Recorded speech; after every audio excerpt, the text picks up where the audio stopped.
नमस्कार, आप देख रहे हैं हेडलाइंस न्यूज। दिन भर की ताज़ा खबरों के लिए अभी सब्सक्राइब करें, साथ में बेल आइकन भी प्रेस कर लें। खबरों में आगे बढ़ने से पहले वीडियो को लाइक जरूर करें और अपने दोस्तों के साथ ज़्यादा से ज़्यादा शेयर करें।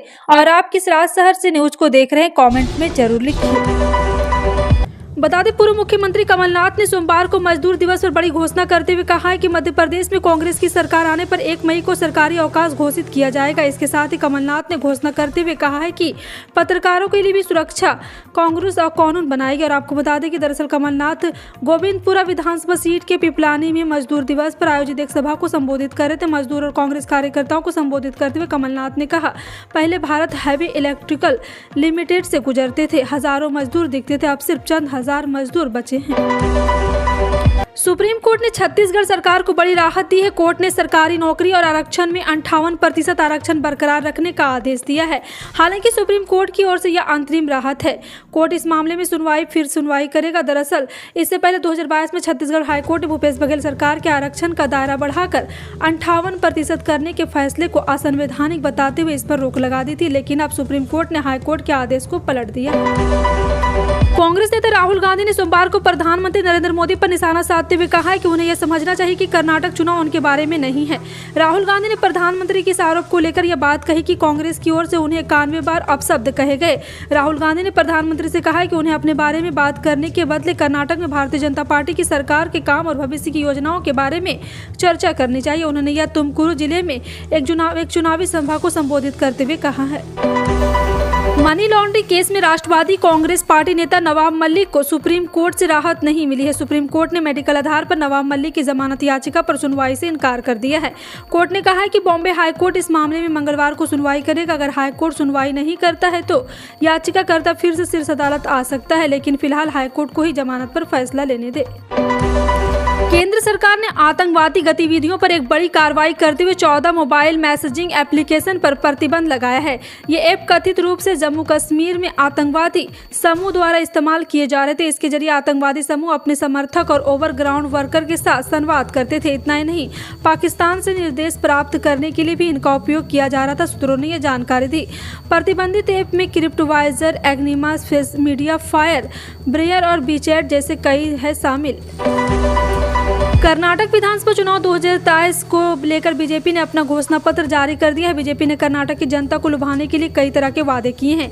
बीजेपी ने अपने घोषणा पत्र में कहा है कि बीपीएल परिवार को हर साल 3 गैस सिलेंडर फ्री दिए जाएंगे और गणेश चतुर्थी और दीपावली पर सिलेंडर दिए जाएंगे और हर नगर निगम के प्रत्येक वार्ड में किफायती गुणवत्ता वाला नगर निगम की योजना और अटल आचार संहिता केंद्र प्रोत्साहन योजना के तहत बीपीएल परिवार को हर दिन आधा किलो नंदिनी दूध और हर महीने 5 किलो श्री अन्य राशन किट दी जाएगी। फिल्म द केरल स्टोरी पर शुरू हुआ विवाद अब बढ़ता ही जा रहा है। फिल्म द केरल स्टोरी पर कांग्रेस सांसद शशि थरूर द्वारा आपत्ति जताई गई थी। उन्होंने कहा था कि यह आपकी केरल की कहानी हो सकती है, लेकिन यह हमारे केरल की कहानी नहीं है। हालांकि अब शशि थरूर ने इस फिल्म को लेकर एक और ट्वीट किया। उन्होंने इस बात फिल्म को लेकर एक चैलेंज दिया है। शशि थरूर द्वारा लिखकर कहा गया कि अब केरल में 32,000 महिलाओं के इस्लाम धर्म में कथित धर्मांतरण का प्रचार करने वालों के लिए एक मौका है।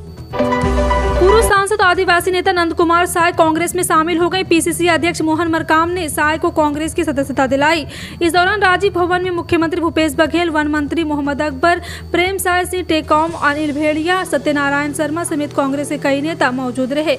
और साथ ही साथ आपको बता दें कि नंद कुमार राय एक बार फिर से कांग्रेस में शामिल होकर ये साबित कर चुके हैं कि बीजेपी किस तरह की पार्टी है। ऐसे नंद कुमार ने आज कांग्रेस सदस्यता ली है। इसके लिए उन्हें बधाई देता हूँ। वह सच्चे आदिवासी नेता है। यूक्रेन के बाखमुत में जंग लड़ रही रूस की प्राइवेट मिलिट्री वैगनर ने गोला बारूद की कमी होने की शिकायत दर्ज की है। प्राइवेट मिलिट्री के मालिक और पुतिन के करीबी येवगेनी प्रिगोजिन ने कहा है कि उनके लड़ाकों के पास हथियार नहीं है। इससे यूक्रेन का अगला हमला उनके लिए घातक साबित हो सकता है। प्रिगोजिन ने ये बात कही है पत्रकारों से। और साथ ही साथ आपको बता दें कि वैगनर चीफ प्रिगोजिन ने कहा, हमारे पास केवल 10 से 15% गोला बारूद बचा हुआ है। प्रधानमंत्री नरेंद्र मोदी ने सोमवार को माइक्रोसॉफ्ट के संस्थापक बिल गेट्स के लिए ट्वीट किया है और मन की बात कार्यक्रम के 100वें एपिसोड पर दी गई बधाई के लिए आभार जताया है। और साथ ही साथ आपको बता दें कि दरअसल बिल गेट्स ने रविवार को हुए मन की बात के 100वें एपिसोड को लेकर पीएम मोदी को बधाई दी थी। इसे लेकर ही प्रधानमंत्री ने अब गेट्स को जवाब दिया है। उत्तर प्रदेश नगर निकाय चुनाव में समाजवादी पार्टी को लग रहे झटके थमने का नाम नहीं ले रहा है। अंतिम समय प्रत्याशियों के दल बदलने की भी घोषणा है। परेशानी से भी जूझ रहे हैं। अखिलेश की पार्टी को फर्रुखाबाद में तगड़ा झटका लगा है। मुलायम सिंह यादव के बेहद करीबी रहे पूर्व मंत्री नरेंद्र सिंह यादव अपनी बेटी और बेटों के साथ भाजपा में शामिल हो गए। बताया जा रहा है कि नरेंद्र सिंह यादव निकाय चुनाव में टिकट बंटवारे को लेकर नाराज चल रहे थे। डिप्टी सीएम ब्रजेश पाठक ने नरेंद्र यादव और उनके बेटे बेटी को समर्थकों के साथ भाजपा की सदस्यता दिलाई। आईपीएल 2023 का रोमांच इस वक्त चरम पर है। दर्शकों को रोज एक से बढ़कर एक मुकाबले देखने को मिल रहे हैं। आईपीएल के 16वें संस्करण में इस बार गेंदबाजों की सामत आ रखी है। बल्लेबाज उन पर कोई रहम नहीं कर रहे हैं। बीते रविवार को पंजाब किंग्स और चेन्नई सुपर किंग्स के मुकाबले में जहां दोपहर में 200 रन बने और चेंज हुए, वहीं शाम को मुंबई इंडियंस और राजस्थान रॉयल के मैच में 200 से ज्यादा रन बने और चेंज हुए हैं। और इस सीजन आईपीएल में अब तक सबसे ज्यादा 200 या उससे अधिक स्कोर बनने का रिकॉर्ड हो गया है। गुजरात के लोगों को कथित रूप से ठग कहने के मामले में बिहार के उप मुख्यमंत्री तेजस्वी यादव की मुश्किलें बढ़ती हुई दिख रही है। अहमदाबाद के मेट्रोपॉलिटन के बयान के अनुसार हरीश मेहता का बयान दर्ज किया गया है। Additional chief metropolitan magistrate DJ Parmar से मेहता के बयान को रिकॉर्ड कर लिया। इस दौरान मेहता के वकील कोर्ट से समन जारी किए जाने की मांग कोर्ट ने संक्षिप्त सुनवाई के बाद इस मामले में अगली सुनवाई के लिए 8 मई की तारीख घोषित की। तेजस्वी यादव ने मार्च महीने के आखिर में विधानसभा परिसर में मीडिया से बात करते हुए गुजरात के लोगों के बारे में टिप्पणी की थी। चाहे साइबर क्राइम हो, दुष्कर्म हो, हत्या, पोक्सो या फिर धोखाधड़ी का कोई भी आपराधिक मामला, अब हर अपराध की डिजिटल एविडेंस जांच के लिए regional forensic science laboratory northern range Dharamshala refer किए जा रहे हैं। यही नहीं, अब तो चोरों के मामलों में भी डिजिटल एविडेंस कलेक्ट किए जा रहे हैं, जिससे लोकेशन और डाटा एनालिसिस के आधार पर चोरों का पता लगाया जा सकेगा। साइबर क्राइम के मामलों में डिजिटल एविडेंस में जो पुलिस द्वारा पकड़े जाते हैं उन्हें RFS लैब में रेफर किया जाता है। दुष्कर्म, हत्या, पोक्सो, धोखाधड़ी के एविडेंस से लैब को भेजे जा रहे हैं। दिल्ली के मुख्यमंत्री अरविंद केजरीवाल के आवास के रिनोवेशन का मामला थमने का नाम नहीं ले रहा है। इस मामले में रोजाना नए घटनाक्रम सामने आ रहे हैं। इस मामले पर LGB सक्सेना के संज्ञान लेने के बाद मामले में तूल पकड़ लिया है। इस बीच आम आदमी पार्टी के सांसद राघव चड्ढा ने बीजेपी पर निशाना साधा है। उन्होंने कहा कि प्रधानमंत्री के रहने के लिए 500 करोड़ का निवास स्थान बनाया जा रहा है। उनके लिए 8400 करोड़ का आलीशान जहाज खरीदा गया। कर्नाटक में IIT के 1 घंटे के कार्यक्रम में 10 करोड़ रुपए खर्च कर दिए गए। देश के ज्यादातर राज्यों में मई के मौसम में भी गर्मी से राहत है और फरवरी के माह जैसा एहसास हो रहा है। मैदानी इलाकों में बारिश से मौसम सुहाना बना हुआ है, तो वहीं पहाड़ी इलाकों में बर्फबारी देखने को मिल रही। विश्वविख्यात केदारनाथ धाम में देर रात से ही बर्फबारी जारी है। बर्फबारी और ठंड में भी बाबा केदारनाथ के दर्शन के लिए भक्तों की लंबी लाइन है। हालांकि बिगड़े मौसम के बीच केदारनाथ धाम यात्रा के रजिस्ट्रेशन पर रोक लगा दी गई है। देश भर में कोरोना संक्रमण की रफ्तार कम होने लगी है। स्वास्थ्य मंत्रालय द्वारा मंगलवार को जारी किए गए आंकड़ों के अनुसार बीते 24 घंटे में 4282 नए मामले दर्ज किए गए। इसी के साथ देश में एक्टिव केसों की संख्या घटकर 47,246 हो गई। राहत की बात यह रही कि कल के मुकाबले आज कोरोना के मामलों में गिरावट आई है और रविवार 30 अप्रैल को कोरोना के 5874 केस सामने आए थे और एक्टिव केस 49,015 था। मई का महीना शुरू हो चुका है और 1 मई के लिए देश की ऑयल मार्केटिंग कंपनियों ने पेट्रोल डीजल की ताज़ा कीमतों को जारी कर दिया है। 1 मई की ताज़ा लिस्ट के मुताबिक देश की ऑयल मार्केटिंग कंपनियों ने पेट्रोल डीजल की कीमतों में कोई बदलाव नहीं किया है।